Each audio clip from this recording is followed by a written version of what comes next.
اعوذ باللہ من الشیطان الرجیم بسم اللہ الرحمن الرحیم الحمد لأہلہ والصلاۃ علی اہلہا۔ السلام علیکم ورحمۃ اللہ وبرکاتہ۔ آؤ کتاب پڑھیں۔ المراجعات مذہب حق اہل بیت علیہم السلام، جو ایک مناظرہ ہے شیعہ اور سنی دو عالموں کے درمیان، جو خطوں کی صورت میں سوال و جواب کے طور پر پیش کیا گیا اور پھر آج کتابی صورت میں الحمدللہ ہمارے ہاتھوں میں ہے۔ ہم جواب پیش کر رہے تھے لیکن وقت ہو چکا تھا، اور یہ بیان کر رہے تھے کہ جو تحریر فرمایا جواب میں، اس سوال کے جواب میں کہ شرعی دلیلیں ہمیں مجبور کرتی ہیں کہ ہم اہل بیت علیہم السلام کے علاوہ کسی کی پیروی نہ کریں۔ اگلا سوال انہوں نے کیا کہ دو چار حدیثیں جو رسول اللہ صلی اللہ علیہ وآلہ وسلم نے اہل بیت علیہم السلام کے متعلق فرمائی ہیں، بیان کریں۔ ان کے سلسلے کو جاری کرتے ہوئے شرف الدین موسوی صاحب نے جو سلسلہ احادیث پیش کیا، وہ گفتگو آپ کی خدمت میں پہنچ گئی۔ اب یہاں پر بات ہوتی ہے پیج نمبر 68 پر کہ اہل بیت علیہم السلام سے کون مراد ہے۔ ملاحظہ فرمائیے، ان روایات کے بعد کیا گنجائش باقی رہتی ہے اور اہل بیت کی پیروی کرنے اور ان کی مخالفت سے باز رہنے کے علاوہ اور کوئی چارہ کار رہتا ہے؟ رسول اللہ صلی اللہ علیہ وآلہ وسلم نے اس حدیث میں جسے صاف اور صریح الفاظ میں اس امر کو واضح فرمایا، میں نہیں جانتا کہ کسی اور زبان میں اس سے بھی زیادہ وضاحت ممکن ہے۔ یہاں اہل بیت سے مراد مجموع اہل بیت من حیث الجموع، یعنی جملہ اہل بیت سب کے سب علی سبیل الاستغراق مقصود ہیں، اس لیے کہ یہ منزلت صرف انہی کے لیے ہے جو خدا کی حجت اور اس کی طرف سے درجہ امامت پر فائز ہیں، جیسا کہ عقل بھی کہتی ہے اور احادیث بھی بتاتی ہے۔ چنانچہ جمہور مسلمین کے علماء اعلام نے بھی اس بات کا اقرار کیا۔ سوائق محرقہ میں علامہ ابن حجر مکی تحریر کرتے ہیں، فرماتے ہیں، اور بعض لوگ کہتے ہیں کہ غالباً اہل بیت جنہیں رسول اللہ صلی اللہ علیہ وآلہ وسلم نے امان فرمایا، ان سے مراد علماء اہل بیت ہیں، اس لیے انہی سے ہدایت حاصل کی جا سکتی ہے، جیسے ستاروں سے لوگ ہدایت پاتے ہیں، اور جو ہمارے درمیان سے اگر ہٹ جائیں تو روئے زمین کے باشندوں کو آیات الہی کا سامنا ہو، جیسا کہ ان سے وعدہ کیا گیا ہے۔ ابن حجر کہتے ہیں کہ یہ اس وقت ہوگا جب مہدی تشریف لائیں گے، جیسا کہ احادیث میں بھی ہے کہ حضرت عیسیٰ ان کے پیچھے نماز پڑھیں گے، اور ان کے زمانے میں دجال بھی قتل کیا جائے گا، اور اس کے بعد پے در پے خدا کی نشانیاں ظہور میں آتی رہیں گی۔ اور دوسرے مقام پر ابن حجر لکھتے ہیں، سرور کائنات سے پوچھا گیا کہ اہل بیت کے بعد لوگوں کی زندگی کیسے بسر ہوگی؟ آپ نے فرمایا، ان کی زندگی بس ایسے ہی ہوگی جیسے اس گدھے کی زندگی جس کی ریڑھ کی ہڈی ٹوٹ چکی ہو۔ اہل بیت کو سفینہ نوح اور باب حتہ سے کیوں تشبیہ دی گئی؟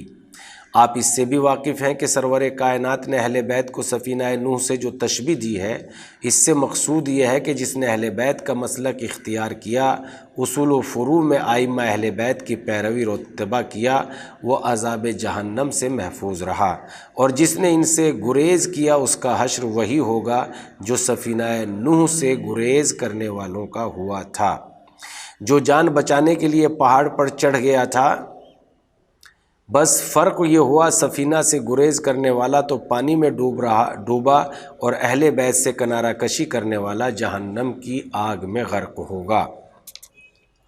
اور سرور کائنات نے اہل بیت کو باب حتہ سے تشبیہ دی، تو اس کی وجہ تشبیہ یہ ہے کہ خداوند عالم نے من جملہ اور بہت سے مظاہر کے جہاں اس کا جاہ و جبروت حکم و فرمان کے آگے بندوں کی عاجزی اور سر نیاز خم کرنے کا مظاہرہ ہوتا ہے، اب باب حتہ کو بھی ایک مظہر قرار دیا تھا، اسی وجہ سے اسے ذریعہ مغفرت بنایا تھا۔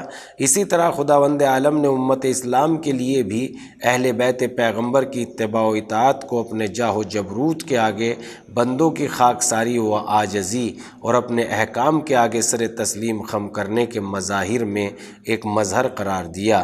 اس وجہ سے اتباع اہل بیت سبب مغفرت ہے۔ ابن حجر نے اس پر بھی روشنی ڈالی، جیسا کہ اس قسم کی احادیث ذکر کرنے کے بعد لکھتے ہیں، حضرت نے ان اہل بیت کو سفینے سے جو تشبیہ دی ہے وہ وجہ تشبیہ یہ ہے کہ جو ان سے محبت رکھے گا وہ ان کو معزز و محترم قرار دے گا، ان کے علماء کی ہدایت سے مستفید ہوگا اور مخالفت کی تاریکیوں سے نجات پائے گا، اور جو ان سے تخلف کرے گا وہ کفران نعمت کے سمندر میں غرق ہوگا اور طغیانی و سرکشی کے بیابانوں میں ہلاک ہوگا۔ اس کے بعد لکھتے ہیں، باب حتہ سے جو تشبیہ دی ہے تو اس میں بھی وجہ تشبیہ یہ ہے کہ خداوند عالم نے باب حتہ میں خاکساری و عاجزی کے ساتھ استغفار کرتے ہوئے داخل ہونے کو بنی اسرائیل کے لیے سبب مغفرت قرار دیا تھا، اور اسی طرح امت اسلام کے لیے اہل بیت پیغمبر کی مودت و محبت کو ذریعہ بخشش قرار دیا تھا۔ غرض کہ ان اہل بیت علیہ السلام کی اتباع و اطاعت کے واجب و لازم ہونے کے متعلق بکثرت صحیح اور متواتر حدیثیں موجود ہیں، خصوصاً بطریق اہل بیت طاہرین تو بے شمار متواتر حدیثیں موجود ہیں۔ اگر آپ کی تھکن کا خیال نہ ہوتا تو انہیں بھی شرح و بسیط سے ذکر کرتے، لیکن جو کچھ لکھ چکے ہیں وہی بہت کافی ہے۔ یہ جواب یہاں پر چوتھے خط کا مکمل ہوتا ہے۔ اب آگے پانچواں خط، مزید نصوص کی خواہش، یعنی وہ ابھی اور نص اور دلائل چاہتے ہیں۔ آپ میری تھکن کا خیال نہ کیجیے، مزید تشریح فرمائیے۔ خوبی قسمت سے آپ سے استفادے کا موقع ملا ہے، ہماتن متوجہ ہوں کہ آپ کے حکیمانہ استدلال نے دل میں فرحت اور طبیعت میں شائستگی پیدا کر دی ہے۔ جواب مکتوب، نصوص کا مختصر تذکرہ، یعنی پھر دلیل پیش کرتے ہوئے اہل بیت علیہ السلام ہی کی پیروی واجب و لازم ہے۔ آپ کی اس توجہ و انہماک کا شکریہ، بہت بہتر ہے تعمیل حکم میں کچھ اور روشنی ڈالتا ہوں۔ طبرانی نے معجم کبیر میں اور امام رعفی نے اپنی مسند میں بسلسلہ اسناد ابن عباس سے روایت کی ہے کہ ابن عباس کہتے ہیں کہ حضرت رسول خدا نے فرمایا، وہ شخص جسے یہ پسند ہو کہ میرا جینا جیے اور میری موت مرے اور میرے باغ عدن میں ساکن ہو، وہ علی کو میرے بعد اپنا حاکم بنائے اور میرے بعد میرے اہل بیت کی پیروی کرے، کیونکہ وہ میری اطرت ہیں اور میری طینت سے پیدا ہوئے ہیں، انہیں میرا فہم میرا علم عطا ہوا ہے۔ ہلاکت ہو اس کے لیے جو ان کے فضل و شرف کو جھٹلائے اور ان کو مجھ سے جو قربت ہے ان کا خیال نہ کرے۔ خدا ایسے لوگوں کو میری شفاعت نصیب نہ کرے۔ مطیر بارودی ابن جریر ابن شاہین ابن مندہ ابی اسحاق کے واسطے سے زیاد بن مطرف سے روایت کرتے ہیں، زیاد کہتے ہیں، میں نے خود رسول اللہ کو یہ کہتے سنا کہ جو شخص یہ چاہتا ہو کہ میرا جینا جیے اور میری موت مرے اور اس جنت میں داخل ہو جس کا وعدہ مجھ سے میرے پروردگار نے کیا ہے، یعنی جنت خلد، وہ علی کو اور علی کے بعد ان کی اولاد کو اپنا حاکم بنائے، کیونکہ وہ ہرگز ہدایت کے دروازے سے تمہیں باہر نہیں کرنے والے اور نہ گمراہی کے دروازے میں پہنچا دینے والے ہیں۔ اس طرح زید بن ارقم سے مروی ہے کہ حضرت نے فرمایا، جو شخص میرا جینا چاہتا ہے اور میری موت مرنا چاہتا ہے اور جنت خلد میں رہنا چاہتا ہے جس کا خدا نے مجھ سے وعدہ کیا ہے، وہ علی کو اپنا حاکم بنائے، کیونکہ وہ ہدایت سے تمہیں باہر نہ کریں گے اور نہ گمراہی میں تمہیں لے جائیں گے۔ جناب عمار بن یاسر سے مروی ہے کہ حضرت نے فرمایا، میں ہر اس شخص کو جو مجھ پر ایمان لایا اور میری تصدیق کی وصیت کرتا ہوں علی کی ولایت کے متعلق، جو انہیں دوست رکھے گا وہ مجھے دوست رکھے گا، اور جو مجھے دشمن رکھے گا، جو مجھے دوست رکھے گا وہ خدا کو دوست رکھے گا، اور جو علی سے محبت کرے گا وہ مجھ سے محبت کرے گا، اور جو مجھ سے محبت کرے گا وہ خدا سے محبت کرے گا، اور جو علی سے بغض رکھے گا وہ مجھ سے بغض رکھے گا، اور جو مجھ سے بغض رکھے گا وہ خدا سے بغض رکھے گا۔ جناب عمار سے یہ حدیث میں مروی ہے کہ حضرت نے ارشاد فرمایا، جو مجھ پر ایمان لایا، جس نے میری تصدیق کی، وہ علی ابن ابی طالب کو دوست رکھے۔ ان کو دوست رکھنا مجھے دوست رکھنا ہے، اور مجھے دوست رکھنا خدا کو دوست رکھنا ہے۔ کنز العمال جلد 6 پیج نمبر 155۔ اے لوگو، فضل و شرف اور منزلت و ولایت خدا کے رسول کی ذریت کے لیے ہے، لہذا تم لوگ باطل میں نہ پڑ جانا۔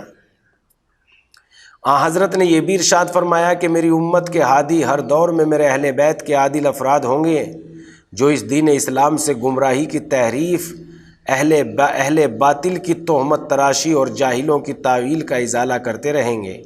اگر ہو کہ تمہارے ائمہ خدا کی حضور میں تمہارے نمائندے ہیں، لہذا سوچ سمجھ لینا کہ کیسے کسے اپنا نمائندہ بنا کر بھیجو گے۔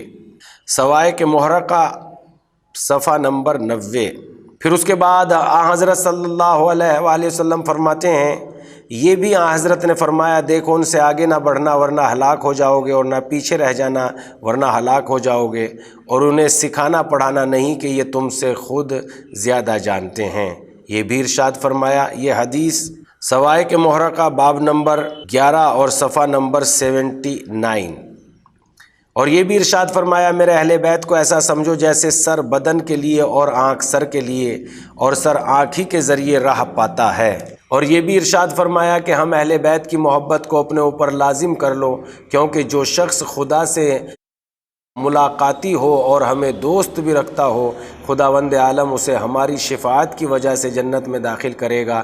قسم ہے اس معبود برحق کی جس کے قبضہ قدرت میں میری جان ہے، کسی بندے کو اس کا عمل اس وقت تک فائدہ نہیں پہنچائے گا جب تک کہ وہ ہمارے حقوق کو نہ پہچانتا ہو۔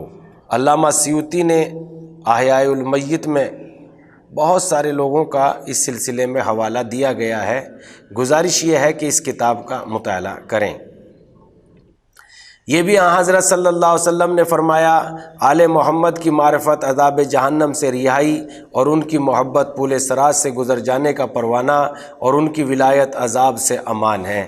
یہ بھی آپ نے فرمایا، قیامت کے دن موقف حساب سے کسی شخص کی پیر نہیں ہٹیں گے یہاں تک کہ اس سے پوچھا جائے گا، تم نے اپنی عمر کن باتوں میں گزاری، اپنے جسم کو کس کام میں لائے، مال کو کن امور میں صرف کیا اور کہاں سے حاصل کیا؟ نیز اس سے ہم اہل بیت کی محبت کے متعلق سوال ہوگا۔ یہ بھی ارشاد فرمایا کہ اگر کوئی شخص رکن و مقام کے درمیان اپنے دونوں قدم جمائے، عمر بھر نماز پڑھتا رہے، روزہ رکھتا رہے، مگر آل محمد سے وہ بغض رکھتا ہو تو وہ جہنم میں جائے گا۔ یہ بھی ارشاد فرمایا، جو شخص محبت آل محمد پہ مرے گا وہ شہید مرے گا۔ دیکھو جو محبت آل محمد پر مرے گا وہ مغفور مرے گا، سارے گناہ اس کے بخش دیے جائیں گے۔ دیکھو جو محبت آل محمد میں مرے گا گویا وہ اپنے تمام گناہوں سے توبہ کر کے مرا۔ جو محبت آل محمد پہ مرا وہ مومن اور کامل الایمان مرے گا۔ دیکھو جو محبت آل محمد پہ مرا وہ ملک الموت اسے جنت کی بشارت دیں گے، پھر منکر و نکیر جنت کی خوشخبری دیں گے۔ دیکھو جو محبت اہل بیت پر مرا جنت میں یوں سنوار لیا جائے گا جیسے دلہن اپنے خاوند کے گھر لے جاتی ہے۔ دیکھو جو محبت اہل بیت پر مرا اس کے لیے قبر میں 2 دروازے جنت کے کھول دیے جائیں گے۔ دیکھو جو محبت اہل بیت پر مرا اس کی قبر کو اللہ زیارت گاہ ملائکہ رحمت بنا دے گا۔ دیکھو جو محبت آل محمد پر مرا وہ سنت و جماعت پر مرے گا۔ دیکھو جو بغض آل محمد پر مرا وہ قیامت کے دن یوں آئے گا کہ اس کی دونوں آنکھوں کے درمیان یہ لکھا ہوا ہوگا کہ یہ رحمت خدا سے مایوس ہے۔ ناظرین، گفتگو کا سلسلہ پیج نمبر 68 سے شروع ہو کر 81 تک پہنچ گیا ہے، لہذا گفتگو کو یہیں پر تمام کرتے ہیں۔ انشاءاللہ پھر ہوں گے آپ کی خدمت میں حاضر اسی فضائل کے سلسلے کے ساتھ۔ اور ایک بہترین اور عمدہ طریقے کے ساتھ، لہذا دیکھتے رہیے اس پروگرام کو، آؤ کتاب پڑھیں، اور اس کے بعد جو ہے اس کو بھیجتے بھی رہیے تاکہ نور ہر گھر میں چمکے، روشنی ہر گھر تک پہنچا دینا آپ کا کام ہے۔